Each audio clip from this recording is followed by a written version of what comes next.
Hello, friends of the internet, and welcome to Punch Drunk Nerd, the podcast where three friends, three caballeros, three bambinos come together to talk about nerd shit. This week, we got the usual. We're going to talk about Nerd of the Week. Nerd of the Week. Whoa, Luis, got a case of the Mondays. News of the Week. And then we're going to do a feature discussion on Don't Worry, Darling. And then to wrap it all up, we're going to do what we're into. You know, I'm into TV, I'm into this movie show, I'm into this comic book. But you're going to have to find out. But for now, we're going to start off right away. Oh, wait, I got to introduce us. I'm Luis Gonzalez. Who are you guys? I'm Miguel. And I'm Ed. That's right. Nice to meet you guys. Hey, guys. With our powers combined, makes... What? Punch Drunk Nerd. There we go. We thought you were gonna just do it. I know. It's okay. It's one of those weeks. It's almost the end of the year. We're tired. We're exhausted, but we're happy to be here. We're happy to chit chat. We're happy to be nerds, for the love of God. So news of the week, big stuff. Golden Globe nominations. Ed, pop out. Ed, yes. Hit us up. What's going on with the Golden Globes? Well, they were announced today, the nominees. Incredible. And even though we were talking shit about them last week or whatever week it was, we're going to go through and announce the nominees anyway. You better believe it. We're entering into reward season, baby. Okay, so yeah, this is it. The Golden Globes kicks it off. All right. I don't know. I haven't heard any of these nominations, so I'm going to be immediately reacting to them. Okay, I'm going to watch your face. If you have anything to add, say so. Shout it. All right. Best Motion Picture in a Drama, Avatar, The Way of Water, What? Elvis, The Fabelmans, Tar, Top Gun, Maverick. Best Performance by an actress in a motion picture drama. Okay. Oh, sorry. Hey. Whoa. No, and you know me, I'm ready to power through. But we're not going to talk about... That Avatar movie ain't even out yet, and they're like... How the hell? I thought that was... Golden Globe. That was the... How the hell did they get nominated? It's not even out for the general public. I hate how that's they do some. this. I know. That's some James Cameron That's just- shit right there. That is some James Cameron. That's just Golden Globe stuff, honestly, because they've got Babylon on here. That's also not out right. for the public, and that's just how they do, baby. I know. Elvis. But yeah, I mean, Top Gun. I don't know if you guys have... I'm starting to believe Elvis will get a Best Picture nomination, which I'm here for. I haven't seen it yet. Is it Best Picture worthy, Luis? Elvis? Yeah. Yeah, I think so. I mean, I think it would be... It could win an award. Ed, do you think It so? hits all the check marks, I'll say that. You know what I mean? For Yeah. like an I think- Academy Award. That's what it does. Yeah. It may not be And it's Best fun. Picture. It's It's poppy. fun. It's poppy. Good performance. It hit audiences. Yeah, it hit audiences. And yeah, Austin Butler definitely deserves credit, but we'll get to that later. So yeah. I'm surprised Everything Everywhere All at Once isn't nominated. Well, hey, welcome to the Golden Globes, my friend. Just you wait till we get to the next couple of categories. Comedies. Musical or comedy. Oh, excuse me. Okay. All right, so Best Performance by an Actress in a Motion Picture Drama, Kate Blanchett and Tar, Olivia Colman, Empire of Light, Viola Davis, The Woman King, Ana de Armas in Blonde, and Michelle Williams in The Fabelmans. Yo, shout out Michelle Williams. You know what I mean? Yeah. Has she won an Oscar before? No, she's been nominated. She gets nominated thrice. a lot. She really needs to win an Oscar. She's a phenomenal actor. I'm like, I always say she's super underrated. I feel like we're and, dancing around it. Like, just, you know?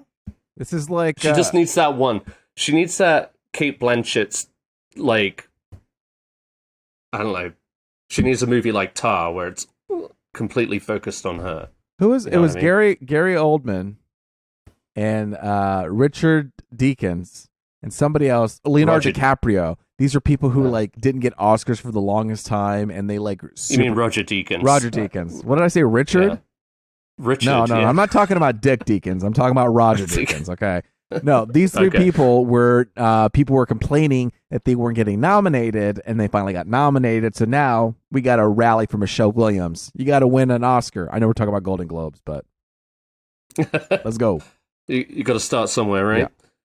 Best Performance by an Actor in a Motion Picture Drama, Austin Butler in Elvis, Brendan Fraser, The Whale, Hugh Jackman, The Son, Bill Nighy, Living, and Jeremy Pope, The Inspection. I mean, it feels like Austin Butler's got to win, but I haven't seen Brendan Fraser in The Whale. But Austin Butler Right, committed well- so hard that he forgot his own voice. So, you know. He did. Didn't talk to his friends and family for like 3 years. He killed it. apparently. Yeah. And I haven't seen The Son yet, but I do want to see that because that was like the follow-up from The The father. Father. Yeah. What do you think the So, yeah. the follow up You to know, The next one Son's will going to be? The fetus. The fetus. The fetus. The fetus. It's like the fur baby. The fur. You made me laugh, Miguel. Thank just you. in time for best musical or comedy. That is what I'm here for. Best motion picture in a musical or comedy. Babylon, The Banshees of Inisherin, Everything, Everywhere, All at Once, Glass Onion, A Knives Out Mystery, and Triangle of Sadness. I think out of the two, between the musical and the drama, this one is the most interesting one and is the most, I don't know, neck and neck and interesting. I would have to agree. This is like a very strong category. Yes. I mean, granted, I guess the only one I haven't seen is Babylon yet, but Banshees of Inisherin, Everything Everywhere All at Once, Glass Onion, Triangle of Like, Sadness. put this one at the end. This is the last All one you solid should put movies. up. You know, like sometimes they put Yeah. drama as the last one. Put the comedy as the last one. This is some good I'll say stuff. Ed is really good, and Luis, you might be too, because you see a lot of movies here. Ed's really good about always seeing like the nominated movies. He's always making sure he checks all those boxes. This is the first category that I'm like, I want to watch all of these movies. I don't ever make time, but I mean, other than Everything Everywhere All at Once, I want to see every one of these. Yeah. Glass Onion should be on Netflix soon, I believe. On the That's right, 23rd. baby. Merry Christmas, Miguel. Right. There Merry you go. Christmas. There you go. No need to buy anybody a present. Just open up Netflix. That's right. That's right. Ba-bum. Best performance by an actress in a motion picture, musical, or comedy. Leslie Manville in Mrs. Harris Goes to Paris. Margot Robbie in Babylon. Anya Taylor-Joy, The Menu. Emma Thompson, Good Luck to You, Leo Grande. And Michelle Yeoh for Everything Everywhere All at Once. Okay. I I approve. think this is Her year. kind of dead set. Yeah. Yeah. No, it's a fun one. And it's crazy that Best- movie. I'm sorry, man. No, go ahead. I'm going to comment on every single category. Yeah, I'll just pump the brakes. It's crazy that Everything Everywhere All at Once that came out so early in the year, but it's still so hot. It's gathered a cult following, man. Like, people love that it movie. came back with another re-release a couple months after. Yeah. So did Top Gun Maverick recently, It did. too. That's in theaters again for a brief bit. Yeah, I would say Emma Thompson and Michelle Yeoh are the top front runners for that category, for sure. What else we got? Best performance by an actor, a male in a motion picture, musical, or comedy. Diego Calva in Babylon. Daniel Craig, Glass Onion, A Knives Out Mystery. Adam Driver in White Noise. Colin Farrell, The Banshees of Inisherin. And Ralph Fiennes for The Menu. Okay. I'll just go ahead and say Colin Farrell for The Banshees of Inisherin. Okay. Any thoughts? Nope. All right. I gotta Best watch motion more of these picture. movies. That's why. Yeah, clearly. Best motion picture animated, Guillermo del Toro's Pinocchio. Inuo. I don't. Yep. Marcel with the Shell with Shoes On. Puss in Boots, The Last Wish. Oh yeah. And Turning Red. Have you guys seen the trailer for Puss in Boots, this new one? I have. They're switching up the animation. The style, yeah. I noticed that on the second watch. I didn't pay attention. I think I was maybe watching on my phone the first time. But It's like this it's Spider-Verse effect. Spider-Verse, yeah. Wait, yeah. what? Yeah. I didn't watch the trailer because I don't want to get It's spoiled Puss about in, my cat. it's Puss But in Boots. I get it. I love yeah. I mean, a big fan of the first Puss in Boots, but I didn't know They they were said- changing up the animation. Yeah, and they're saying Yeah. it's like the best movie of the series since Shrek 2. You know what I mean? Puss in Boots: The Last Wish is a sequel to a spin-off to a sequel. That's right. That's Is there right. any other movie that's done that? Oh. We'll be here all night trying to I think know of we it. Yeah. can't think of it. Let us know at Punch Drunk Nerd. Challenge. Literally, specifically, a sequel to a spin-off to a sequel. Okay, that's great. These are all great. What else we got? Best motion picture, non-English language. All Quiet on the Western Front from Germany. Argentina, 1985 from, you guessed it, Argentina. Close from Belgium.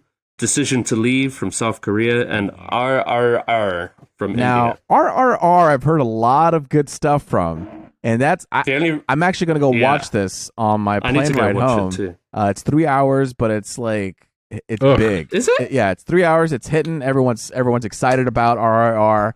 I'm going to check it out. The hype is real. Yeah, people have been raving about this movie all year long. RRR. RRR. RRR. There's no way to say it that doesn't sound funny. I thought it was just like I thought it was I thought it was a movie about like seals or whatever that make that noise. Like R. That might be it. Actually, that might just. I don't know anything about it. Okay, so the next category, and this one is a little interesting too. Best performance by an actress in a supporting role in any motion picture, comedy, musical, or drama.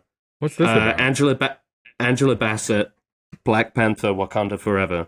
Kerry Condon, The Banshees of Inisherin. Jamie Lee Curtis, Everything Everywhere All at Once. Dolly D. Leon from Triangle of Sadness, and Carey Mulligan, She Said. Angela Bassett's going to win this. Next. Next. Yeah, all right. Moving on. That's right. Yes, sir. Best performance by an actor in a supporting role in any motion picture. Wait, I'm sorry, but can I was going to comment on this on the last one. Yeah. Is this new? Any motion picture where they throw that in there? Best performance by an actress or actor supporting role in any motion picture? I think maybe any is a new verbiage. That's new, right? Usually it would just be like best supporting actor. But they never divvied up the supporting roles. Oh, okay. So it's just I see. It's just like a new phrase that they're throwing in, but it's the same old. Right. Same old. Okay. Same old. It's new Coke. Apparently, there's not enough supporting actors to go around. What was I saying? Okay, supporting role in a male. I fucked it up. All right. Best performance by an actor in a supporting role in any motion picture. A male. Whew. And a male. They're men. Brendan Gleeson, The Banshees of Inisherin. Barry Keoghan, The Banshees of Inisherin. Brad Pitt, Babylon. Ke-Huy Kwan, Everything Everywhere All at Once. Eddie Redmayne, The Good Nurse. Oh, yeah. I forgot about that, dude. I'll say it here and now, Ke-Huy Kwan, the whole way. He's got to be the favorite of that category. All the way to the Oscars. Perfect. Yep, done. Best Director, Motion Picture, James Cameron, Avatar, The Way of Water. Daniel Kwan and Daniel Scheinert, Everything Everywhere All at Once. Man, Baz Luhrmann, Elvis. Martin McDonagh, The Banshees of Inisherin. And Steven Spielberg, The Fabelmans. Thoughts? I will say, I'm a little surprised to see Baz Luhrmann up there. Not that I don't think he doesn't deserve to be up there. I just had no expectations of him making the cut. But he's such a stylistic director. You don't expect him to be, Well, sure, he is yeah, absolutely. I just, I don't know. Like, it's a strong year. Some other ones that people have been throwing around are Todd Fields for Tar. Not up there though, is he? He is not. Martin McDonagh. Oh, well, he is up there. Never mind. Well, I rest my case. All right. The chap who did Top Gun. Oh, interesting. That's true. I keep wanting to say Chris McQuarrie, but that's Mission Impossible. While we're talking about in this category, James Cameron's right here. Have you guys heard about this? I was reading on Twitter the other day, so I mean, fact check me. I'm going just on vibes. The guy that directed Pinocchio. Why am I blanking on his name? Guillermo del Toro. Guillermo del Toro. Yes. Apparently, he should be up there. Apparently, at some point in the past few years, I don't know when, his father was like held hostage for $1 million ransom, and James Cameron, in a day, 24 hours, pulled together $1 million to get his father out. Oh shit! Yeah. I found this out after reading the glowing review from Guillermo del Toro about Avatar, and I was like, "That's a sponsor." How many times did he use the word beautiful? That, yeah, I want to see some disclaimer at the bottom. Yeah. He was like, "This is a movie, you guys," and I was like, When you think of Okay, a movie, bud. this is the movie. "I mean, no, The movie. no disrespect to his dad or James Cameron putting in the work." That's pretty Just- cool. Yeah, Good I don't story. know. I've never heard about that before. Can I move on now? Sorry, I'm just trying to kidding. interject a little life. Yeah, a little Oh, activist. yeah. Okay, Ed. Best screenplay, motion picture, the most exciting category. Todd Field, Tar. Daniel Kwan and Daniel Scheinert, Everything Everywhere All at Once. Martin McDonough for The Banshees of Inisherin. Sarah Polley, Women Talking. Steven Spielberg, Tony Kushner for The Fablemans. I mean, not knowing anything doesn't. I feel like Martin McDonough is gonna like be a strong contender, right? Oh, for Because he's sure, a- right? yeah. Yes. Great. Best original score, motion picture, Carter Burwell, The Banshees of Inisherin, Alexander Desplat, Guillermo del Toro's Pinocchio, Hilda. Oh, it's Hildur. Guanadota. Hildur Gunadioter. Gundan Yeah, Dieter. it's probably She more did the German. composing for Joker. For Joker, yeah. For Women Talking, Justin Hurwitz, Babylon, and John Williams for The Fablemans. Wowza. Best original song, I don't really care about Carolina. Yeah. Can I move on then? these. Yeah. You guys, if we skip any, just remember Google exists. We'll put up a post on Let's Punch skip the Drunk Nerd. limited series. Yeah. Wait. Did I skip one? Oh, you want to go down to the? Did I skip one? Let's go to TV, baby. Yeah. Yeah, No, skip that's what I'm limited doing. series. Oh well, whatever. I just feel like So the next one I see is the performance by an actor in a Yeah. limited series. yeah. Okay. All right. Taron Egerton, Blackbird. Colin Firth, The Oh no. Okay, Staircase. that's fine. Andrew Garfield, Under the Banner of Heaven. Evan Peters, Monster, The Jeffrey Dahmer Story. And Sebastian Stan, Pam and Tommy. Yep. Next. Best performance by an actor in a supporting role in a limited series, anthology series, or motion picture made for television. F. Murray Abraham, The White Lotus. Whoa. The White Lotus is in a limited series, though. It's the second season. It's And they've been technically renewed for a They've third. been renewed for a Technically. third. So why is this in a limited series category? You know, the rest of the world has moved on, Louise. But you seem I to have bring not this up moved every on. time. This is the hugest scandal that I'm come across.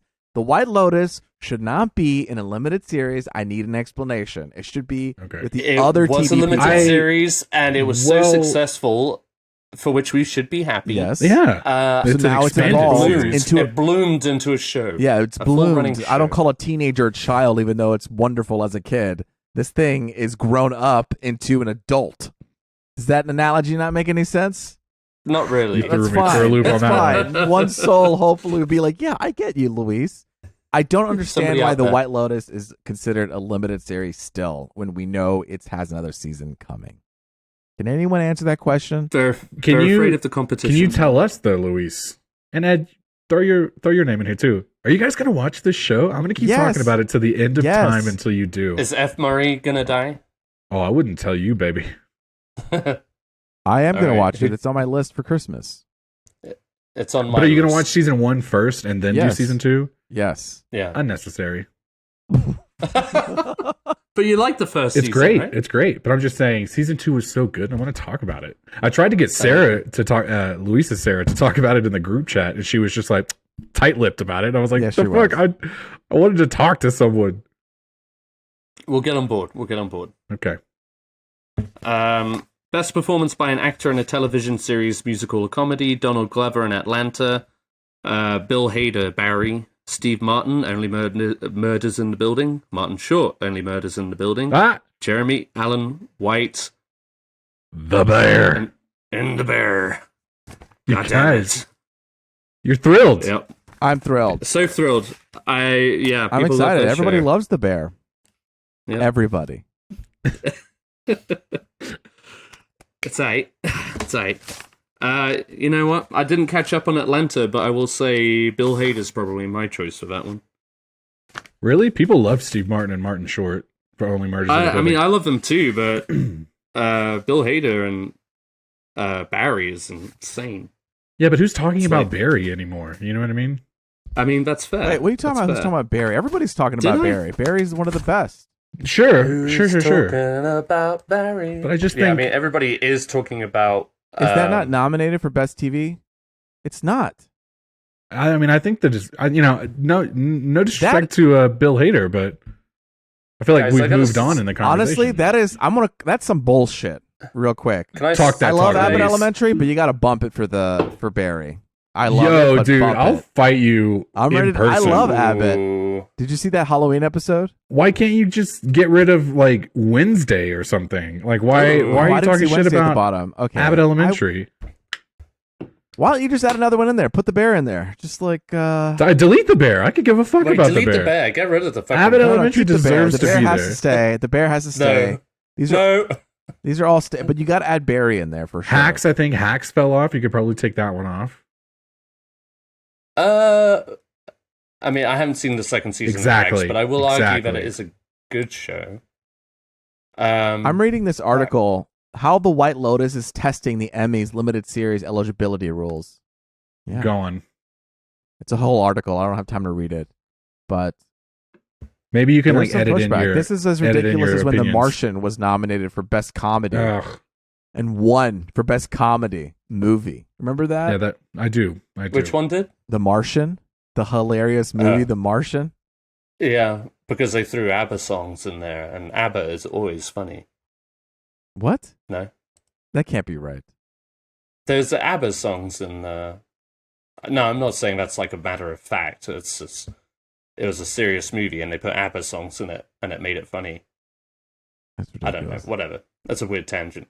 I'm Ed. realizing that in our list, the best drama series is missing, and I'm trying to look that up right now. While you're looking that up, Ed, real quick, have you started watching Abbott Elementary yet?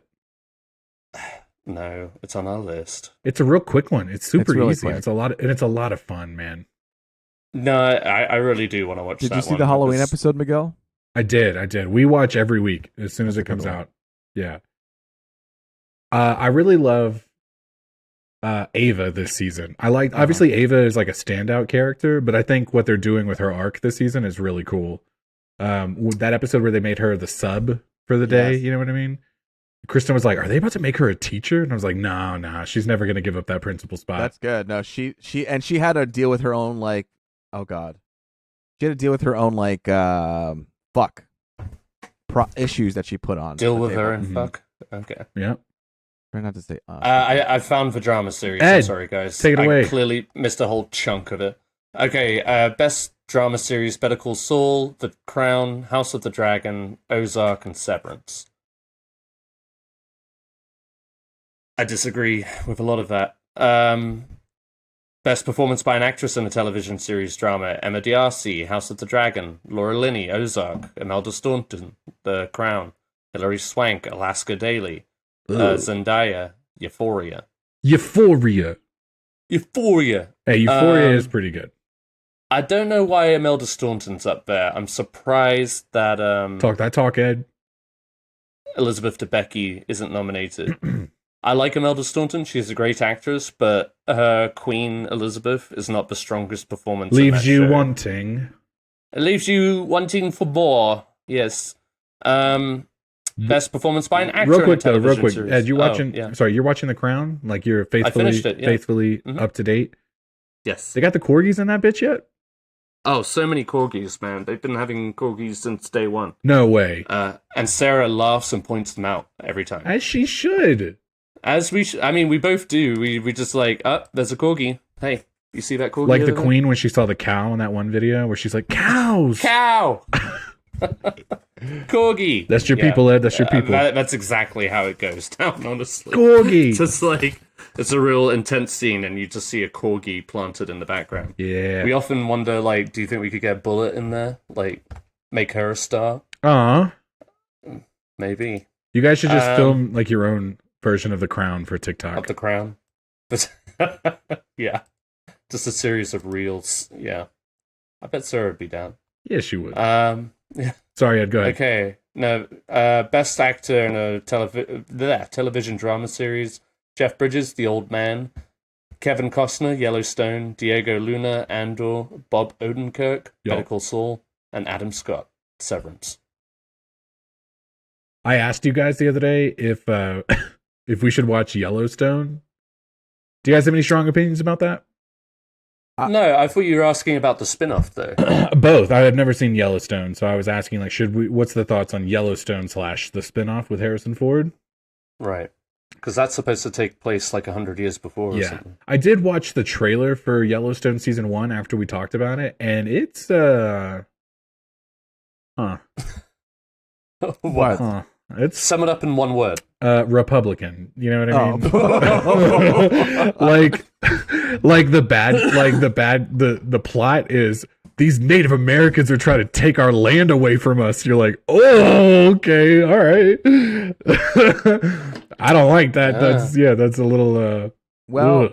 all I We're know, gonna put up a fight. all I know is that So like Avatar in reverse. Yeah. is he the They're here for our showrunner land. for the show did Hell or High Water and Sicario, yeah. and I really like Sicario and Hell or High Water, but I haven't seen. But I did not like his follow-up Sicario, Day of the Soldado. I did not like that either.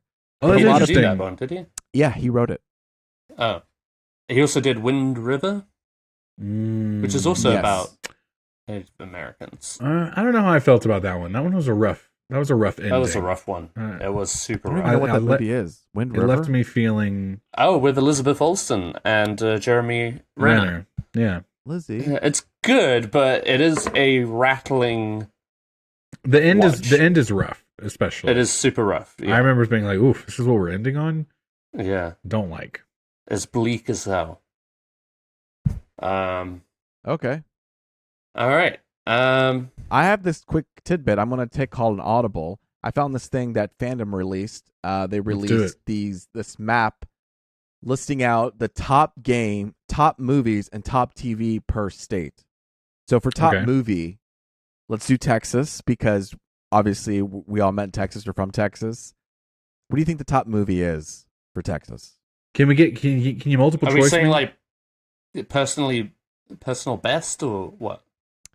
I don't know. All it tells me is top movie pick, state by 20 state Okay. like of 2022 of or 2022. all? Oh, okay. 'Cause I was Okay. like, I don't know. Texas. Ugh. Give us 3 options real quick, Luis. I'm Okay, trying that's a good option. try- Okay, try here to we make go. it- Here are the options. The options are Jurassic hard. World Dominion, Okay. It's that one. Black Adam, It's The not Black Adam. Batman, and Elvis. Okay, so it's Jurassic World Ooh. Dominion. What's your answer? Yeah, I'm going Jurassic World Dominion. The answer is The Batman. Oh, okay. Shout out Yeah. Texas. There you go, Shout out Texas. Texas. Yo, I said this. It's got some taste. I said this before, but that Jurassic Park movie, god awful.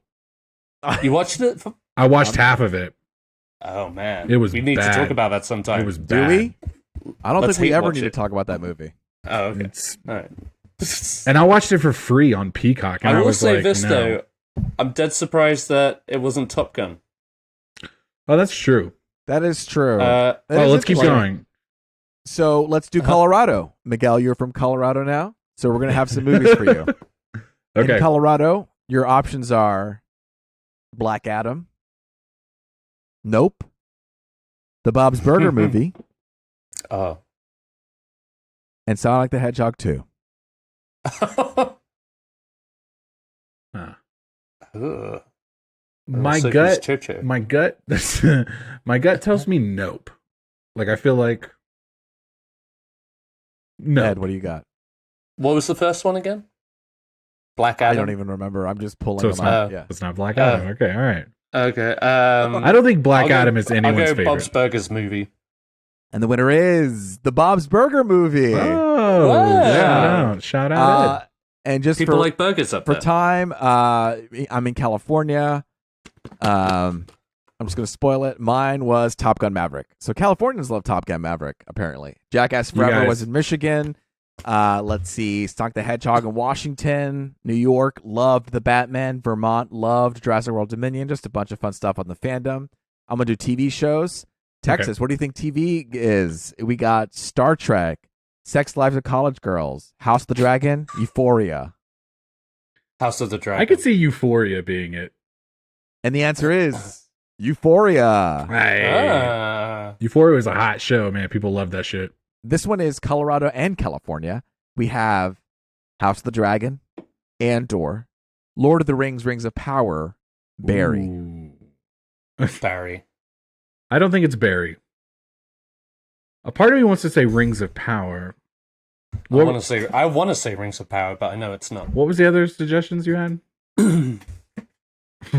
I don't remember them. I'm just looking at the map and pulling them as I read them. I'm doing Barry. I'm going to say Rings of Power. And the answer is, for California and Colorado, Barry. Oh, Peacemaker was an option in Nevada as well. Moon Knight for Oregon and Washington. House of the Dragon in Virginia, Mississippi, Arizona. And yeah, there's a lot of stuff like that. So check it out on Fandom. Cool. I thought that was like a fun little game. Yeah, thanks. Okay, what's up? I said thanks. Thank you. Of course. Thanks, Batman's Luis. killing it in the Texas world. And hopefully we get to see the Batman continue its journey in WB with DC because a lot of shakeups happening in the DC WB world with James Gunn and Safran working together to reconstruct and recreate what the DC movies are going to be like. So far, we've heard that Black Adam, Wonder Woman, and Aquaman sequels are apparently on hold, and people are worried about Superman because they just teased Superman and Black Adam. But he recently said that this is a huge priority, if not the biggest priority. Also, some of it is true, some of it is half true, some of it is not true, and some of it we haven't decided yet whether it's true or not. So him and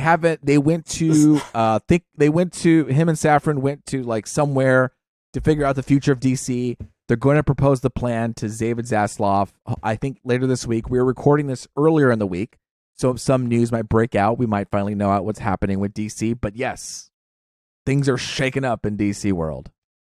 So we've had a few days to kind of sleep on this, but I mean, what was this, like last week, Thursday or Friday, when that news broke? And I mean, it was kind of late in the day. And I mean, all of a sudden it was like so many things were on the chopping block. Yeah. They're saying Henry Cavill might not be back for Superman. That poor guy. Aquaman 2 is going to be Jason Momoa's last Aquaman, and you're thinking, oh, Wonder Woman 3 got the axe, and so you're thinking, oh, they're getting rid of, the Snyderverse. But then for Aquaman, they're saying we might pivot and make him Lobo, the DC anti-hero. I don't really know much about Lobo, but He's the one who rides the motorcycle. The motorcycle. Right? He's got dreads. And I mean, listen, apparently Jason Momoa is like keen to do that role. A lot of people making the comparison to Chris Evans, how Chris Evans played the Human Torch in Fantastic Four and then later became Captain America with but too there much was success. A bigger gap in between but those that's two. That's exactly what I was going to say. That's a big gap. I mean, Aquaman 2 hasn't even come out yet. And you're telling me while I'm watching Aquaman 2, he's going to be like, I'm Lobo or whatever. Yeah, at the end of the post-credit scene of Aquaman, you see Jason Momoa. He takes off the I don't know. A couple other things got canceled. Obviously, one of the things I read about Aquaman was that Ben Affleck was originally supposed to make an appearance as Batman and Aquaman as well. That got cut. Michael Keaton was going to make another appearance as Bruce Wayne. Everyone was saying he was going to be the new DC Batman, but they were clearly setting up a Batman Beyond movie that got scrapped. So lots of changes. Black Adam was kind of the most surprising to me just because it's The Rock. Hollywood greenlights anything The Rock is attached to. So it was kind of wild that with his stardom, that he would even be close to being axed. He was in the room with DC execs saying this is what's going to happen in DC before we had James Gunn and Safran on board. He was kind of like the unofficial DC head at the moment. Remember that? I was kind of like, fuck him running for president. Like, let him run DC. You know what I mean? Like, let's see what. Hey, who gives a fuck? You know what I mean? Like, let's see. Like, he can do any worse? No. Like, let's see what he can do. So I was kind of surprised at how much. He might actually. No, do for some sure, worse. for sure, with tons of respect. But I mean, he is like the world's biggest star right now. You know what I mean? But again, I mean, I'm just surprised that of all of them, to hear The Rock might get cut. I just feel like moving forward, they have to start fresh.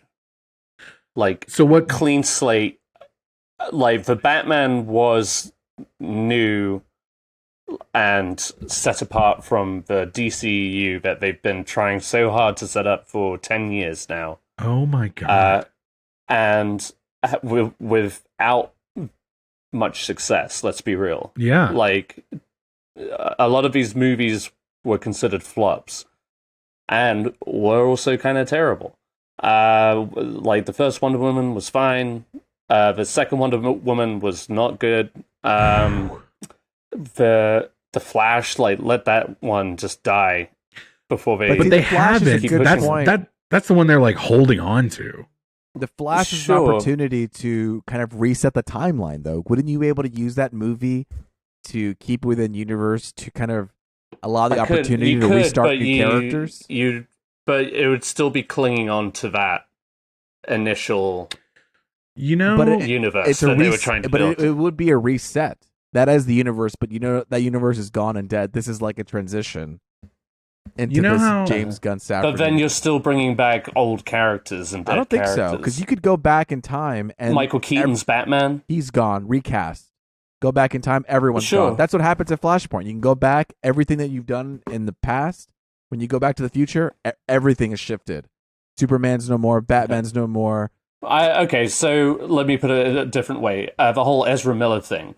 With all the other shit going on Kill 'em with off. the rest of DCU, just like they're scrapping all of these other ones. I'm just saying, scrap it all oh, and really start fresh. He's saying that they need to start, like, the main priority is Superman. But you That need, tells me but you that need they're a trying to movie start. to do that, don't you? You don't need a. No, not at all. They've already moved past what they've established. None of it is coherent. no. None of it really comes together at all, apart from some lazy ass cameo at the Yeah. end of a fucking show or a movie. Yeah, talk that talk, Ed. So, the DCEU is the one example where they can and need to start fresh.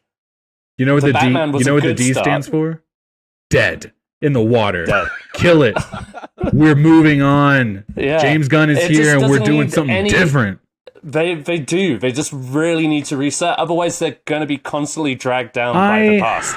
I'm And I kind feel You don't have to like- be dragged down by the past if you leave it at Flashpoint. You could just abandon it. Once You keep hit bringing up Flashpoint. Flashpoint, and we haven't even seen this movie because yet. Flashpoint's not going anywhere, and I think that's a fair Because point. Flashpoint You know what I mean? is Flashpoint is a moment when things change in history, and you know what I mean. I don't have to see the movie to know that it has ramifications on like Sure, the DC line. But I'm really just talking on a bigger scale. I'm not talking about a narrative scale. I'm just talking about fucking start again. You're not wrong, Ed, and I think that's exactly what's happening. Okay, I think that's exactly what we're gonna see.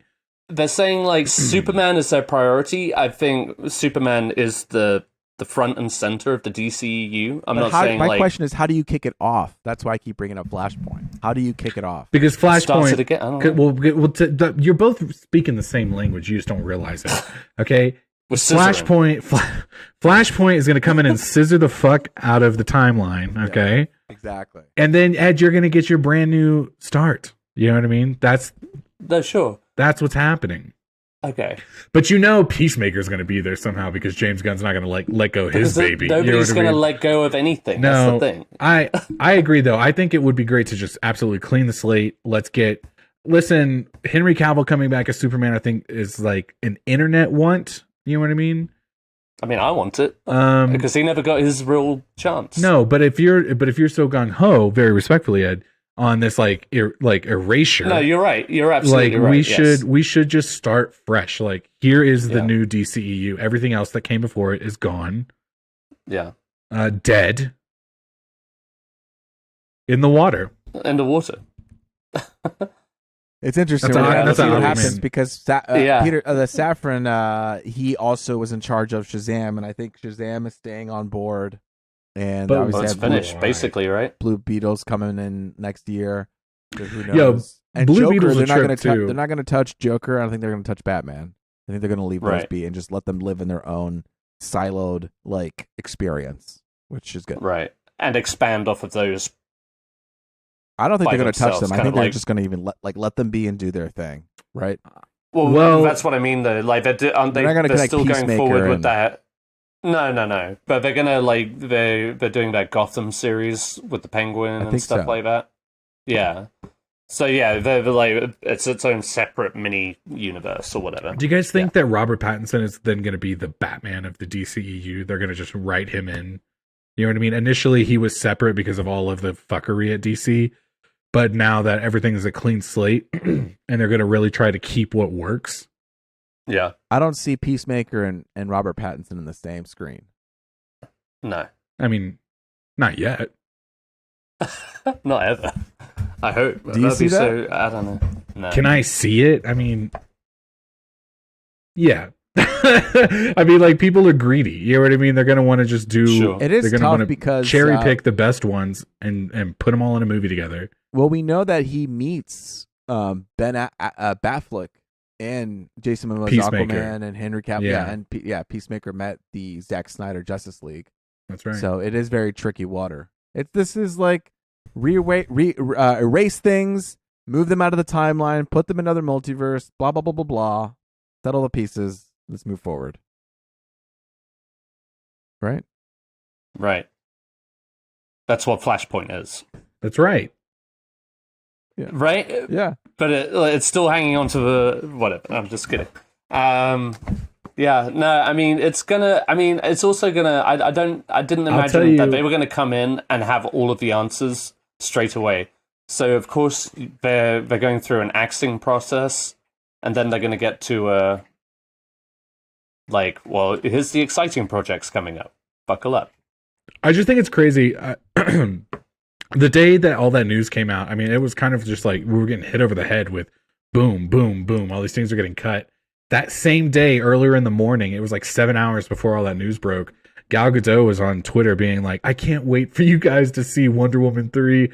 I'm going to come back and give you guys the best movie of the trilogy. And it was like hours later, they were like, Wonder Woman 3 is cut. Damn. Did you guys hear this is, I mean, I assume a rumor, but did you hear like the treatment for Wonder Woman 3, what it was going to be? No. It was the reason why it didn't work allegedly is that it rehashed similar arcs from the second movie. And reading into it, one of the things I read was that Steve Trevor, Chris Pine's character, was going to come back again. Oh god. And they were going to bring him back through the Lazarus Pit. Oh, okay. And Wonder Woman was going to have to fight, I guess, Ra's al Ghul or the League of Shadows or something. And they were like, no. And they apparently, allegedly, they gave Patty Jenkins a chance to rewrite it. And she said no.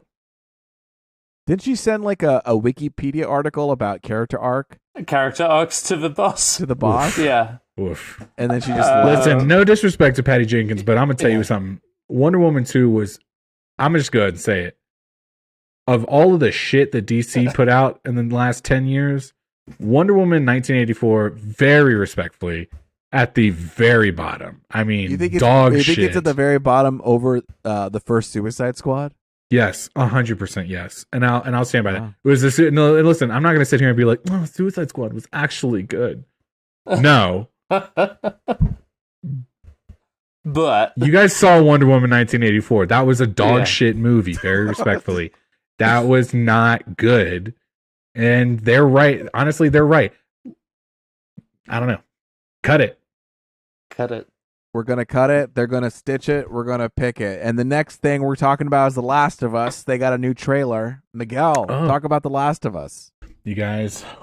You didn't watch? Did you watch this trailer? I did because they've played it not only on YouTube where I can watch it, but they're playing it before every HBO show I'm watching. I'm seeing it on Twitter. I follow all the accounts on Instagram. You guys, I love The Last of Us. I cannot wait. This is one of my favorite games.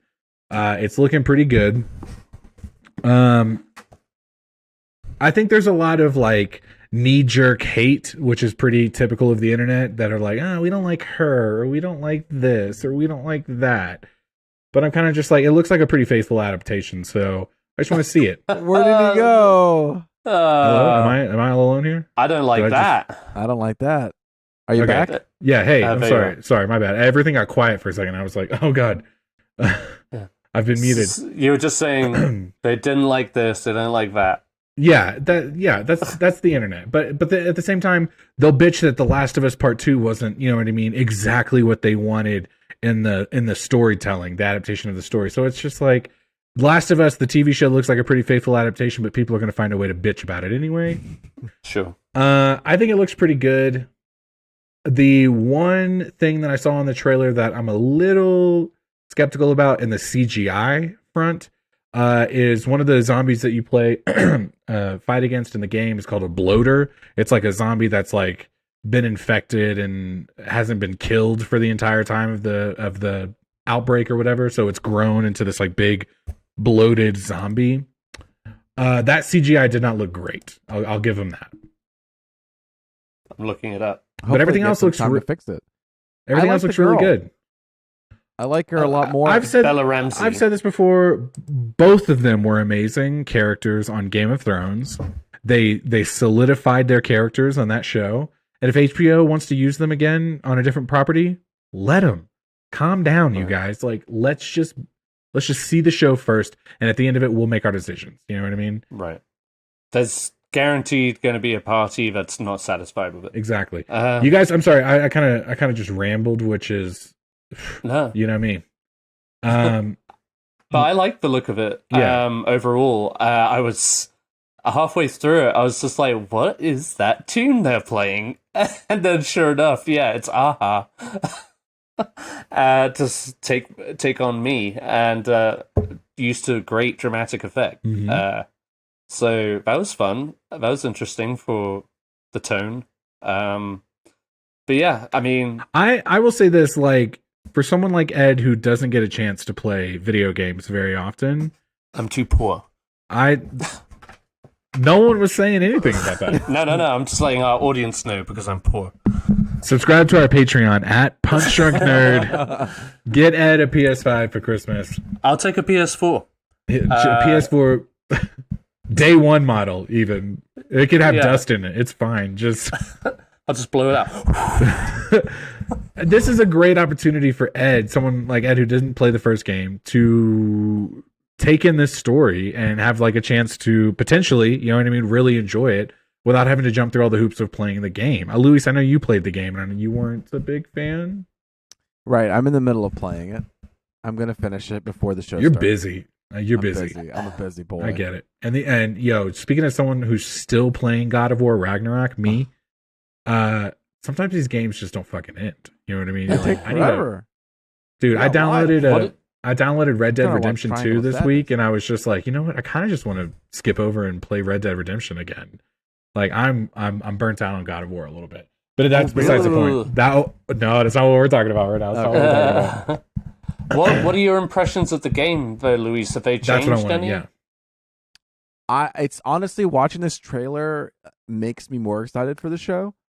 And I want to continue playing the game. I feel like I'm halfway there, so I can't really form an opinion, but everything's looking really good. It's looking exciting, and like I said, she plays Ellie, right? That's her character, Ellie. Joel is fantastic. I think he's cast as a perfect Joel. And there's a moment when Ellie was just saying something in the trailer, and I felt like, oh yeah, that's her. So I'm on board. I'm ready for it. I just want to finish the game so I can enjoy everything. You know what made me kind of like her is she has this dumb joke where Pedro Pascal says something to the effect of like, if she twitches even once, and then she does that like gag about like, and I thought that was so Ellie in a way. That was the moment. That was the moment. And so for people to be like, she doesn't look like the character, which is like, fuck off. Who cares? Her essence came out at that moment and was her. Yeah. Yes. That was when I was like, okay, I kind of buy her, you know, because Ellie in the first game especially is like sarcastic and kind of annoying. Yeah. She pushes a lot of buttons. It's really not until like the third act of the game that you really start to kind of come around to her and Joel. Excuse me. So no, I'm looking forward to it. I also like the fact that there are new characters in this show that weren't in the game. There's a scene in this trailer where they're talking to a man and a wife, and the wife says something like, or Ellie says, "You're not going to scare us," and the wife says, "Well, it scared him." You know what I mean? Oh yeah. Those characters, they're not in the original game. Oh okay. So that's kind of fun. That okay, we're going to see like some sort of adaptation that's going to branch out just a little bit and give us another flavor of this story. So I'm really looking forward to it. I don't know. Are you enjoying the game a little more, Luis? I haven't played it in a while just because I have been so busy. What was the last thing you remember? It's when I met the Nick Offerman character? No, it was after that. They break into a house, they meet a boy, and then it ended up. I think I meet his father as well, but I think you said that might be the brother. The black. Yeah, it was after they attacked like this building full of like bad people, and they had a breakthrough. And then they meet. Yeah, that's not a father son. Those are brothers. Brothers. I'm blanking on their names right now. I saw them in the trailer. Sam, and I'm blanking on the other name. They're big features. They have like a whole chapter with Joel and Ellie, and it's super pivotal. Excuse me, to the story. So it'll be interesting to see what they do with it in the show. No, it's exciting. I'm excited, and I hopefully have enough time to finish it off before this premiere. In this trailer, one January final thought. 15th, right? January 15th, you guys. I'm like, yes, baby. I'm so happy it's going to be right at the beginning of the new year. One last thought is you do get a shot of, what's his name? Murray. Oh my God. The guy from White Lotus season 1. He plays Frank in The Last of Us. Hang on one second, you guys. Just doing a little googs. Last of Us TV series. Murray Bartlett, you guys. He was he was in season 1 of White Lotus, and he is playing the character of Frank. In the game, Nick Offerman's character Bill talks about a companion he has in the town that he lives all by himself in, and you learn a little bit about the character, but you never actually meet Frank. And here in the show, we're actually going to get a chance to see him. So interesting. I'm kind of excited about that. Okay. Frank is Bill and Frank are kind of interesting characters to see. So again, I'm rambling. You guys, Last of Us, January 15th. Perfect. We're going to watch that. And now we're going to talk about this. Don't worry, darling. It's our feature discussion. We're going to have a quick conversation about our thoughts. We were going to talk about this a couple weeks ago, but now we are moving it to now because Miguel has some thoughts. You guys. Am I going to go first? I just rambled about Last of Us. I don't want to. It's fresher on you guys as mine. I saw it back in October, so I.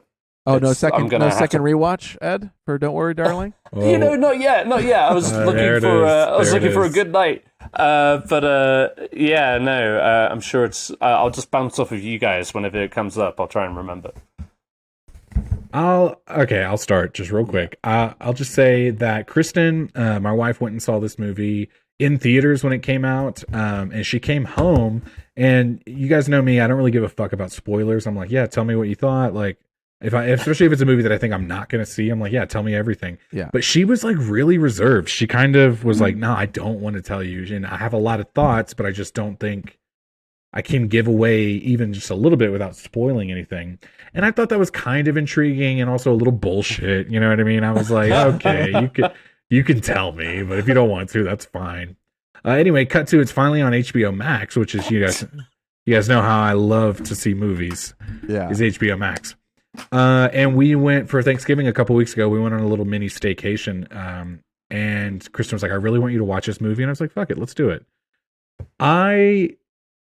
You guys, am I about to tell you this was a 10 out of 10 Miguel's most favorite movie? No. But I fucking had a great time watching You this did movie. have a great time with Don't Worry, Darling. Dude, this was one I was telling Kristen. We talked about it a little bit afterwards, but then the boy was acting up, so we got distracted. But I thought about this movie for like 3 days straight afterwards. Okay. I think it was like perfectly executed or again, like God tier level movie? no, but a concept that really had me scratching my head days later, and I was just really kind of blown away by some of the choices that they made. And that's all I'll say for now. Yeah, I guess I didn't know anything about this movie going into it, truly. So as I was watching it, I was like, okay, wait, what's happening? What's happening? What's going on? There's something awry is happening. This Right. lady over there is snapping out of it. Florence Pugh is figuring out something, shady is happening. We start slowly getting revealed. We start seeing all these very cool visuals of eyes and dancers and very quick, motions happening in very cool visual ways. And then at the end, it all rushes to kind of solve the answer. I was left thinking about the movie, but I was also left wondering some questions like, what was the point of those pills? What was the earthquake that everyone felt? And So- What also, was Chris Pine's central role to it all? Well, Like, how did he come into it? I guess I didn't He think it was going to created be it. an AI situation, like a situation where you're logged in. so Spoilers alert. that blew me away. There was kind of this like Black Mirror-esque technology going on.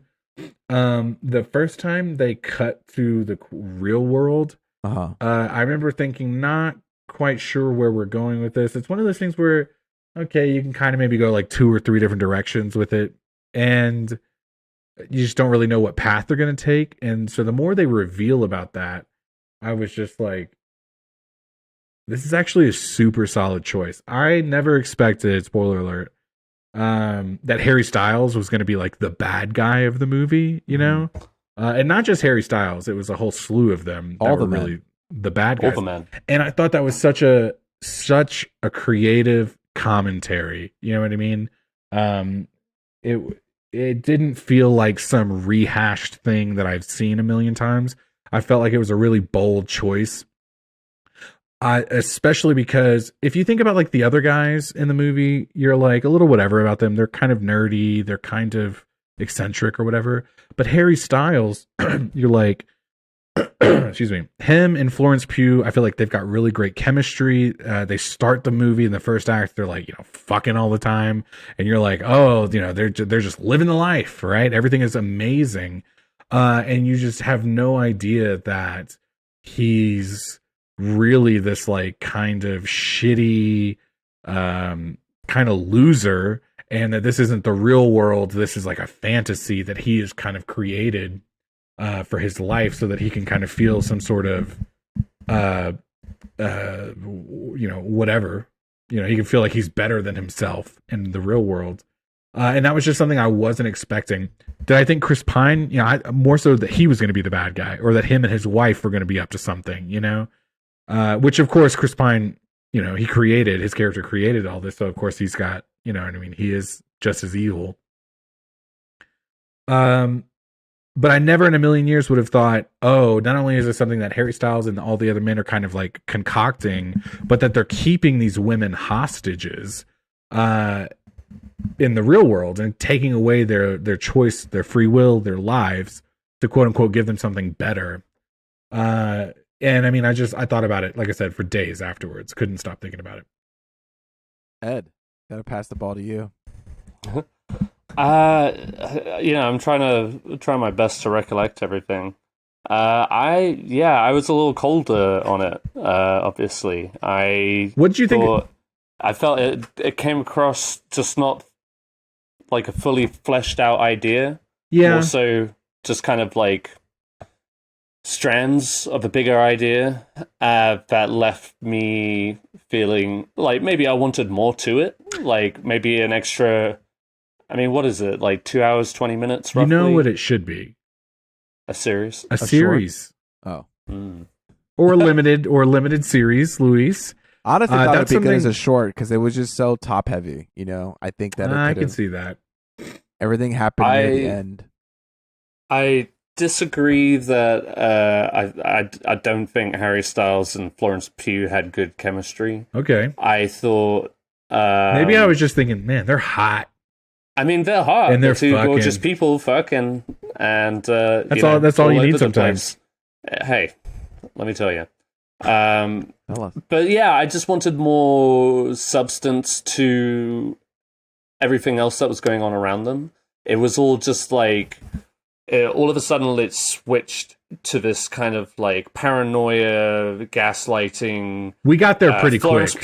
Pugh. We did. It started turning real quickly, and without, and I'm not saying that I needed to be spoon-fed like every single answer. Like I was intrigued. I felt throughout the whole thing, just like wanting to know more.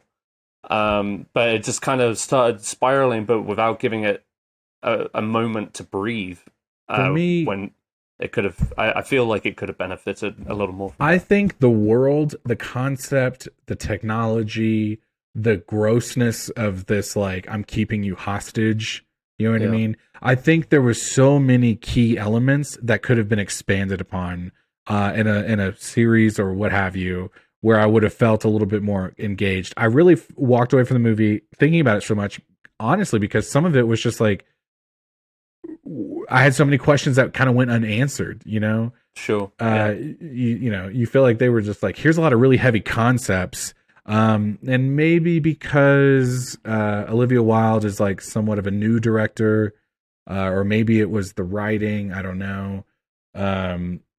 It just kind of missed the mark at the end. You know what I mean? It didn't quite feel pulled together. Sure. But I was so super intrigued by the concept of it that I really wanted more. It left me wanting more in a way. Yeah. Harry Styles Oscar contender, you think? Kill me. No. What are your thoughts now, thinking that this would have been, not Harry Styles performing, but Shia LaBeouf? It would have. I think there would have been a tough one. A very different vibe. I feel like I don't think. I feel like for sure Shia LaBeouf is a better actor, and he might have brought a little bit more. I'm trying to think of like certain scenes as an example, but I could also see why Olivia Wilde was trying to get him initially until it fell apart. But I don't know. I mean, I definitely feel it would have worked better than Harry Styles. That's just me, but I know I'm a little biased. I admit that. You got a lot of hate. You got a lot of hate towards Harry Styles. I get it. Just like displeasure.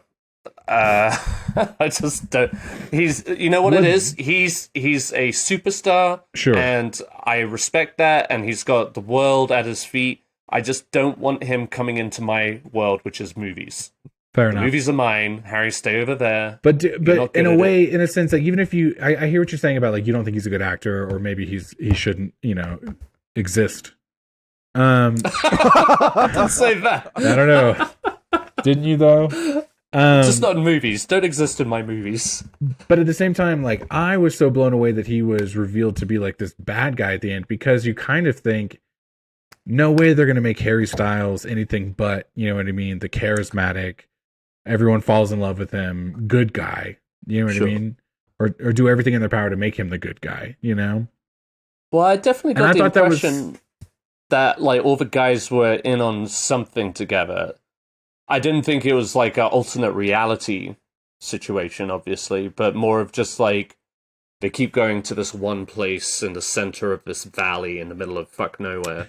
See, all at the same time, but it's like almost like an inside joke amongst them, like a cult almost. Like they have their leader, their perfect leader, and everybody follows their mannerisms and stuff like that. And everybody wants to be presentable to them. And I think the men are pretty blatantly complicit in that, including... Oh, for sure. Harry Styles, but... Yeah. So I feel like they subverted my expectations, because I was thinking, we're eventually going to see her break into the offices or whatever and see what they're really working on. And then Harry Styles has a line later, once like the reveal that it's all bullshit and she's like in this like virtual reality or whatever, where he's like, you're so lucky you get to stay in here all day and I have to leave and I have to go work in the real world just so I can afford this. And I thought that was like a really great twist on the narrative. I don't know. Just how he thought he was giving like this super wonderful life and how she should be thanking him in a way, you know what I mean? For like probably, selling the lighters. He's kind of because saying she was the breadwinner in reality, and that was, again, like, undermining him. Yes, how great that was. That like, this entire movie, it's been Harry Styles is so great. Harry Styles is so good.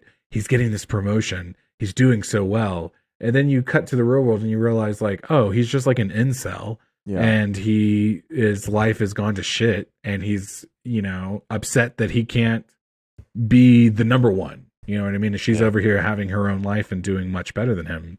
I loved it. What are your thoughts on the two things?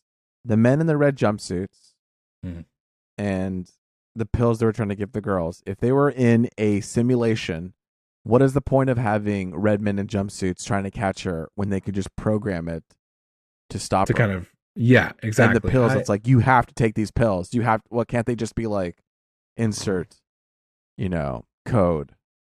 I think Control-Alt-Delete. I think those are the things where they created these kind of fake outs where in the end, I'm like, those are totally like cool points to bring out, but then I'm left wondering like, well, what was the point of those dudes and why did they were trying to make him take those pills and like they're chasing her up a whole mountain. Yeah, like and then there was an earthquake that everybody felt at the same time. They're like, oh, what is that rumbling? And they're like, oh, it's the boys being boys. I think that would have made sense if it was one person, but if they're all collectively feeling it at the same time, I don't know. I guess maybe that's like an upgrade to the program.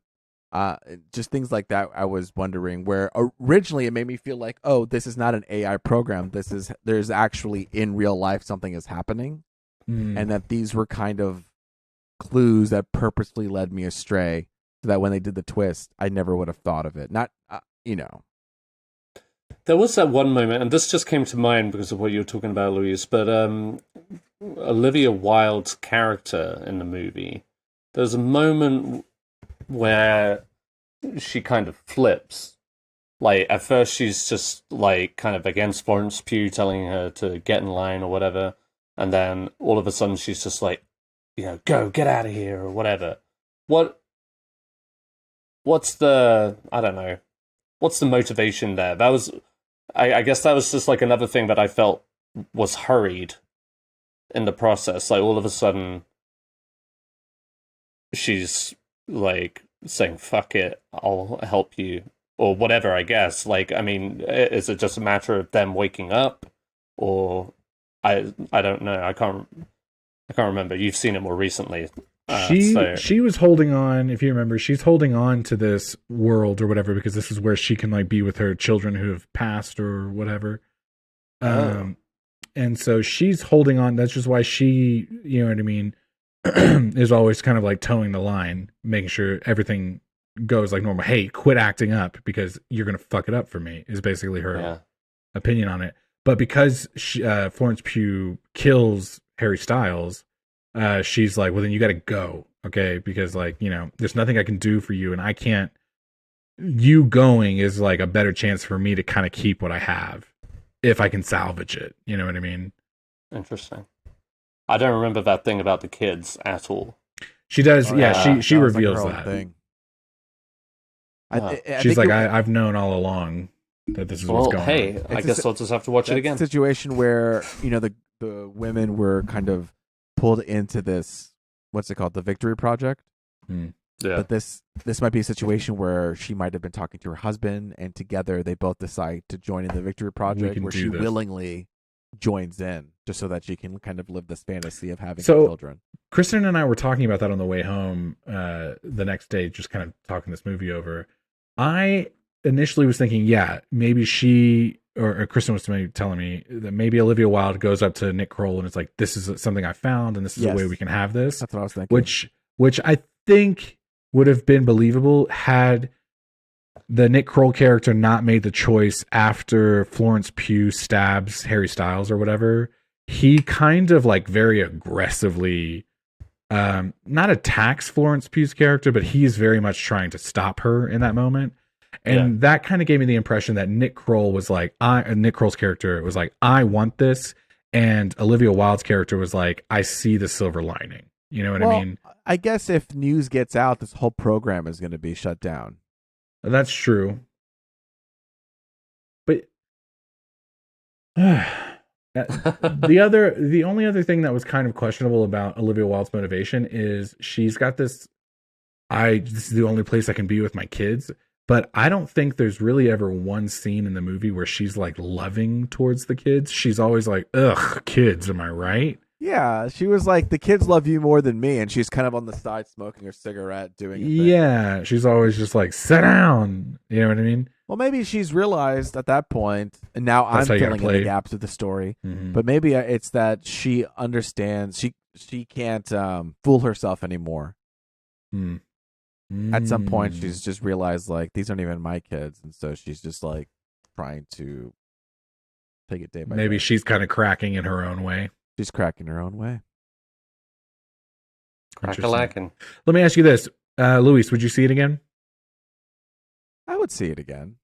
Ed, would you see it again? Yeah. I didn't hate it. I would definitely see it. I didn't hate it. I just think it needs a bit of a trim. That's all I think. Yeah, a little fluff here, polished there, I'll say this, like, I think Olivia Wilde has a lot of potential as a filmmaker, and I'm excited to see what other stuff she comes up with, because I really enjoyed Booksmart. I wish that Olivia Wilde hadn't been that character. I wish she would have just focused solely on directing this movie. Yeah, I think so too. Yeah. And I mean, because I enjoyed her character. I did too, but I just don't think she really had the chance to really shine or flourish, because I mean, I'm just kind of like making assumptions here, but I'm sure it's not easy acting and directing a movie. And I felt like Olivia Wilde's character was really only brought out for like exposition or to like help move the plot forward. Sure. And then every other second of the movie, she was behind the camera, filming this thing. And I don't know. I just think the bunny character could have been a little more fleshed out, and maybe that would have been better to not have Olivia Wilde play that character. Sure. No, I hear you. Yeah. Wouldn't be opposed to watching it again. It would be more of like a passing fancy than like an urgent watch. Kristen told me that she enjoyed it more on the second time. She felt like the pacing was weird the first time she watched it. Yeah. And had a lot of questions, but that she felt like the second one, knowing what happens, obviously, you can kind of like pick up a little bit more, which I know we've said plenty of times. So I don't know, maybe I would definitely give it another watch. Like I said, I thought about it for several days afterwards. So don't worry, darling, the rewatch party coming soon to Punch Drunk Nerd on Patreon 2023 to get Ed's, PlayStation 4. So that's right. Play a video game. Yo, light and tight. I'm loving this. Let's keep going. Let's rock it in. We got what we're into. I liked it so much what we did last time where we bounced between all three of us. I want to keep doing that again. So we'll go Miguel, Ed, Luis. Bop, bop, ba, boop, boop, ba, doop. Miguel, what have you been into? Yeah, sorry, you guys. I forgot to fill this out. I'll just go ahead and say God of War Ragnarok, because you guys seem kind of interested in my opinion on that earlier. Yeah. I have to say, I am just kind of burnt out on it a little bit, mainly because I've been playing it for so long. In fact, this last week I've been so busy I didn't get a chance to it also. Now I'm kind of trying to cram it in. But that's a little bit on me. Okay, maybe my schedule just doesn't line up appropriately to play this video game all the time. But it is long. It is drawn out. I don't think it's as good as the first game. Okay. I think the first game was solid. I immediately played it over multiple times. I think Kratos has made some pretty big jumps, and you got to kind of go, okay, that's because at the end of the first game, he's kind of like grown as a character. Mm-hmm. But I do think he is still a little bit kind of a caricature of what they want him to be. You know what I mean? Like I feel like the first game, he was like boy the entire time because you know Atreus is doing all these things that kind of irk Kratos. And in this game, Kratos is like, "Come here, give me a hug. Let me okay. let me pat he's you too on the emotional now. He's too emotionally available. Yeah. It's like be a little more closed off. Well, I'm gonna email you the Wikipedia page for character arc, and no, I hear you. No, and I guess that's what I'm saying. Like it's the growth. It's the growth of the character, but it just doesn't feel 100% believable. It makes. Does it put into question why did we do a sequel when the first one kind of did its duty? Man, do you know what I mean? Because sometimes it's like we already finished, and to keep going, it's like, well, now we're just like we did the arc, and now we're here. And that's the thing. Yeah, the first one was so good that by the time you get to the end, and Kratos is kind of opened up to Atreus a little bit more in the first game, you feel like, oh my god, this was like a powerful moment.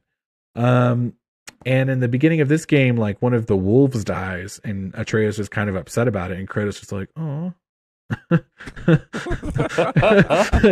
And I was just like, I don't think he would have said that, you know. Right.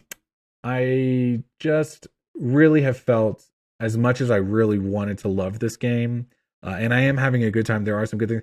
I do think the first game had a lot more. The bigger boss battles, I think, were a lot more fun. The puzzles were a lot more fun in the first game. Here, you're getting slight upgrades, but like basically, you've just unlocked everything you unlocked in the first game. You know, at the very start of this game. And the new thing you get is like a spear, which is kind of helpful, but it's not even like. Have you gotten to that, Luis, yet? No, I'm still behind. My bad, dude. I didn't. No, that's fine. That's totally cool. There was one moment where a character, and I won't say who, tragically passes, and I thought that was really good. Oh, I did. I was trying to think of what I was thinking a second ago. I texted you guys a couple days ago, and I said I played the best fight in the game so far. Yeah. That truly was. There's this moment where you go to to avert Ragnarok. You go and you meet Surtur, which thank God Thor Ragnarok has already come out because I was able to like pick up on a lot of these names. Yeah. And you meet Surtur, and he takes you into like the space realm or whatever, so that you can like turn him into the monster that's going to stop Ragnarok. And that was a dope battle. You don't fight him; you fight a couple of Valkyries. And at the very end of the fight, I won't spoil anything, but at the very end of the fight, you get that sense that Kratos and Atreus together are like fully powered up, but not just like because Atreus is powered up with Kratos, but because they are both their separate warriors. Yeah. And I thought that was a really cool moment. I think I had mentioned that there was a lot of Atreus levels where I was like, this sucks. But I do feel like there was a build up to that for a reason. Okay. So that payoff was really good. I have a question. You mentioned the Valkyries in the first game. They have these side quests, side bosses where you take on the Valkyries, and they're very, very difficult to face. Is it the same? Are they the same winged creatures? Yes, and it's two of them together that you're fighting at the same time, and they're trying to, every now and then they're trying to like kill Atreus specifically, so you have to like stop what you're doing to save him. Yeah. And they are very difficult. I even on like the easiest level, I think I died like 6 times trying to fight them. They're very hard. And because they do this thing where they like regenerate their health or whatever in the mid battle, and you're just That's like the worst. It's so it's so exhausting. Those are moments I just throw my control on the floor and be like, I'm done with this. Do you know how hard it took me to get to this point? I'm so happy that even in God of War, when I die, it doesn't reset me all the way to the beginning of the boss. It always like resets me to like that checkpoint, like a quarter into the fight. Like, okay, good. At least I can keep some of that damage because I can't stay 100 the whole way through. No, it's tough. I'm not built that way as a gamer to do that. It's tough. And right before we recorded tonight, I did get to like Ragnarok is starting. They are about to go to battle. It's like the night before or whatever. But honestly, at this point, good or bad, I'm just kind of ready for it to be over, and I do kind of feel disappointed about that. You know, Okay. that's not how I want to feel. You don't think Ragnarok is going to pull you back in? And Maybe it will. The first game was so focused on Kratos' journey and him and Atreus together, like kind of finding this relationship. In this game, Kratos doesn't even feel like the main character. Like Atreus gets a lot, which is really, maybe I can bitch about that a little bit, but that's not even the only one. It's like Atreus, Freya, Odin, Thor, all of the Norse gods in Asgard get their own kind of shine. And it's just like, who's this game for? You know what I mean? Like, We came for Kratos. I came to play Kratos. There's a reason why this game is called God of War, right? And we've played Kratos in all of these games leading up to this. It feels weird which is also potentially his last story. And like I said, I haven't gotten to the end yet, but the prophecy is that he's going to die. So it's like, if this is his last one, why am I not playing as Kratos like 90% of the time? It seems like a cheap. I mean, honestly, I haven't continued playing, so I can't say it. But going off what you're talking about, it seems like a strategy that you take when you want to fluff up the story or just expand off of it. Is that you go talk about other characters, and yes, that is interesting. But I think sometimes people come in, they're expecting Kratos, they want Kratos. Right. But at the same time, like, I mean, I'm kind of a hypocrite because when I think about The Last of Us Part 2, a character dies at the beginning of Last of Us Part 2, and everyone was like, what? I wanted to play this game as that character. So it's like, okay, you know, and at the time I was arguing, well, sometimes you're going to play a game, the story's going to go in places that you don't necessarily expect or want, and you kind of have to like go along and like let the story serve itself. So I'm really trying to hold on to that throughout the game. But at this current rate, for the first time in a long time, I am not necessarily interested in replaying this game when I'm done. There you go. So, yeah, and that's it. I didn't mean to talk so long about this, but there we are. Good little catch up. That's what I got for you. Also, I finished White Lotus Season 2. Great show. 10 out of 10. You guys should watch it at the end. Well, is it officially finished? It is, and we can talk about it in another episode. I don't want to talk about it. Yeah. Well, because I also want to watch it too, so then we can talk about it as well. Yeah. I got you. No spoilers. No spoilers. Ed, what do you got? All right, guys. Well, as you all know, I've been watching the World Cup. It's once every 4 years this rolls around for me, so I have been quite booked up with just watching that. This last weekend, Let's hear it. Alas, England lost against France, which was always going to be a tough match. It was going to be a tough match, but I will say at the same time, it was one of the best matches so far. It was like a overall kind of clean game, but I felt like England dominated most of it. They just couldn't get the goals, and that's what it takes in this sport. Weirdly, so yeah, no, it's been an entertaining one. So I will say that it's down to Argentina versus Croatia this week, and then France versus Morocco. For my money, overall, I just don't want Argentina to. No, I don't want Argentina to win because they behaved so atrociously at the last game against the Netherlands that they don't deserve to be in this World Cup anymore. Such a poor display of sportsmanship all around. Like, they were kicking the ball at the benches on the sidelines. They were making faces as soon as they they won the penalties. Yeah. And it's just like real shitty fouls. Anyway, I'm going on a tangent. It's been very entertaining. The World Cup is something I look forward to every 4 years, and this has been a very entertaining one. We've had some surprises with Morocco making it as far as they have, and teams like Portugal losing out, Belgium is out, Germany is out. You saw more Asian teams move forward, like South Korea, Japan. Japan's so yeah, always it's really been good. Yeah, man, they were killing it. It just came down to penalties, which their shots were abysmal. But hey ho. It comes with learning, and it's been an entertaining one. Luis, you don't watch it really, do you? When I have the time, I'll try to watch it. I was watching when when USA had their second game against Iran, and they won. But I know they've lost and they're out. So yeah, I'm excited to see the Argentina game, and I'm excited to keep watching. I think there were so many games it was overwhelming at first, just because obviously we're adults and have all these lives and content that I'm trying to consume. I'm trying to catch up with God of War and White Lotus and Triangle of Sadness, so much and content. Tar and Work. There are two events that I'll switch over to a live package on any of my streaming devices, and it's this and the Oscars. I knew it.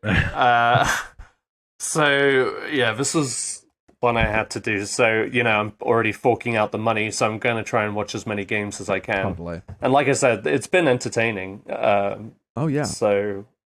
And it makes me want to get back in shape and play soccer. I know. God. I just look at the screen and then look at my tummy and I got to get my cardio wonder back what up happened. So I don't get exhausted after a minute of running. FIFA World Cup. I'm breaking a sweat watching them. Yeah, World Cup. That's it. I was going entertaining. to talk about Wednesday, but have you finished watching Wednesday, Ed? It's a long. I haven't started yet. We haven't started. Okay. We're about to. You're about to. We'll wait on Wednesday because it's a long conversation. I think I don't know. I feel like it's a long convo to talk about.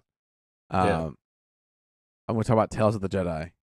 Ooh. Yes, I tried to start that the other night, but I was exhausted, so I fell asleep. Well, the good thing about Tales of the Jedi is they're like 10 minutes or like 12 minutes long. I know. That's why I was just like, oh yeah, I can whip through this and then go to bed. Nope. You got exhausted. I passed out in the first one. So... but no, that's another one on my list for sure. Yeah, no, this follows the story of Count Dooku, and Ahsoka.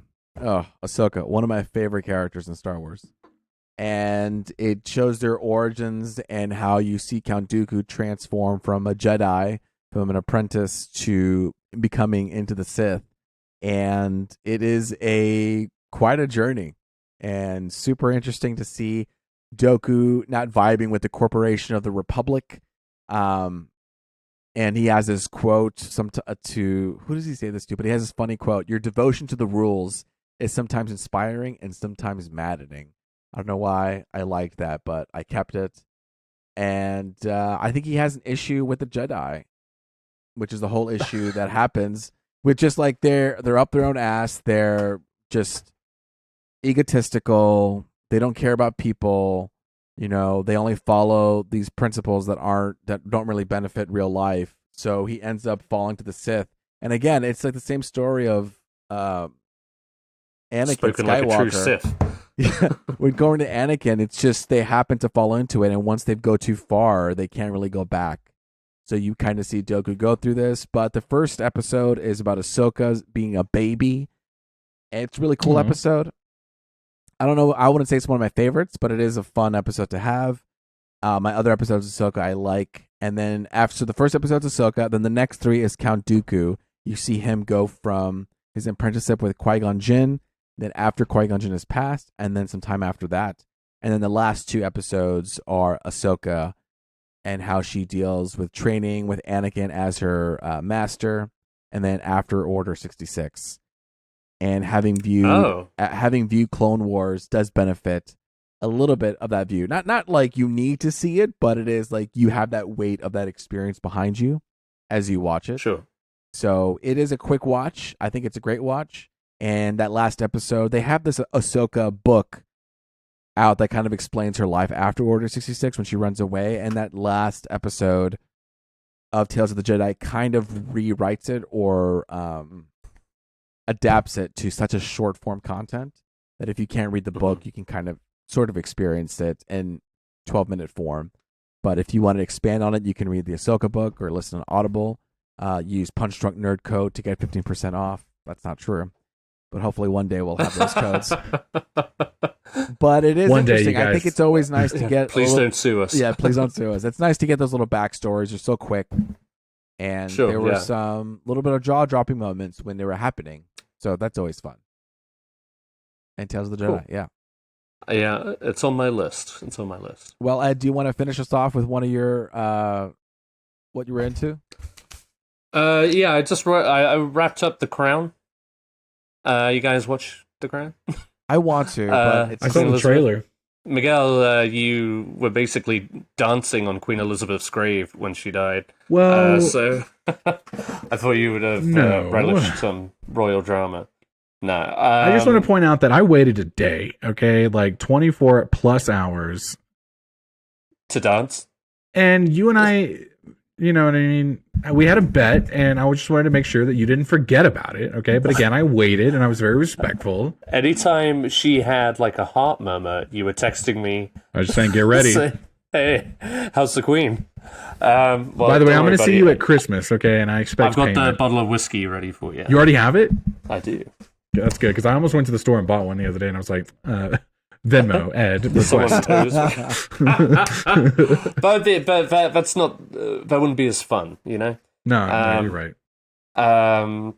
But yes. Anyway, so the 5th season of The Crown, it was solid. I don't think it's one of the better ones. If anything, I think it's one of the lesser ones. Oh, And that isn't saying. I mean, by The Crown standards, it's still very entertaining.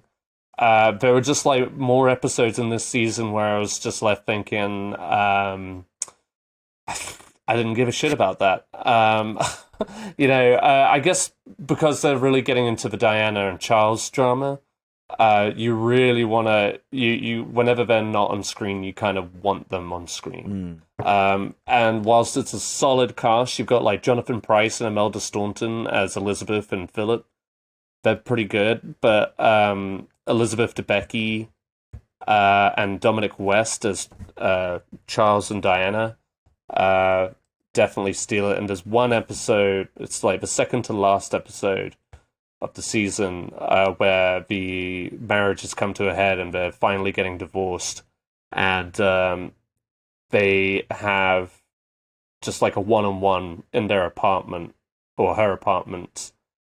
And just it's similar to a lot of great moments throughout The Crown, where you finally just get two characters kind of like having at it, and with Charles and Diana, like you've got all this juicy drama going on and all this pent up frustration and anger and disdain, and they both play it so well. And it's one of those things where, Diana's defensive and Charles is just kind of waving a white flag, and they get into niceties and they reflect nicely on their marriage and kind of reassure each other about the future, and then one little thing is said or misunderstood and it spirals into this vicious little cat fight, and it's just really good stuff, and they both bring their A game. So I'm it's inevitable where obviously the story is going with that. They just I don't know. They're always going to have to come back to the Queen, but it's people just want that Diana and Charles drama, and it's good. I'm not gonna. I'll say this: Elizabeth Debicki is a million times better than fucking. What's her face? Kristen Stewart. Kristen Stewart. Yeah. God, that was a joke. And Sarah agrees with me, so I'm not like alone on that. But no. Season 5 of The Crown, solid, not the best, but solid. Which is why I was surprised to see it get nominated for so many Golden Globes. I know you have Pinocchio on here. I want to see it. I Not kind the of want movie. to. I want to Not watch the I kind of it. want to movie. wait. I kind of want to watch it before No, yeah, we talk about it. It was just though. the behind the scenes documentary that Netflix has. Oh, I thought I put that. Well, I thought that was just your handcarved cinema. I thought that was just your clever way of. I thought your yes. review. That I would thought it be was utterly handcarved pretentious of me. cinema. Is what Wouldn't I be the thought first you- time. It That was was, your personal review on it. But okay, this is a behind the scenes feature. yeah, allow me to like smell my own fart. No, yeah, it's just now that it's on Netflix, they released it's kind of like a 30-minute making of doc, like they have on Disney Plus and basically every other Right. streaming site now. And yeah, I just finished watching it, so definitely don't watch it because my challenge remains. I want you guys to Pinocchio. see if you can figure out who Kate Blanchett does the voice for. I tried to. Fair warning, I did try to, more so for you, Miguel. I did try to get Lily and Sarah to watch it. Lily, aside from it was getting too late, Lily did seem to get a little scared by some of the that's good to know. scenes. And then Sarah just finds like the whole story of Pinocchio in general just like creepy and unsettling. So she wasn't really taking to it herself. But she thought like she was crying in the opening moments. Perfect. Take that what you will. I love it. Yeah, I still love it. Second time around, it holds up great. Right. I'm excited to watch Pinocchio. I think we're gonna watch it. You're gonna watch it. I think this will be something that we'll talk about soon. But you know what? I think we did a good job this week, and I think for that we could be very proud of ourselves. Light and tight, you guys. It's been me, Luis Gonzalez, and of course, Miguel Sanchez. And Deadpool. and until next time, later, Gators. Latest games.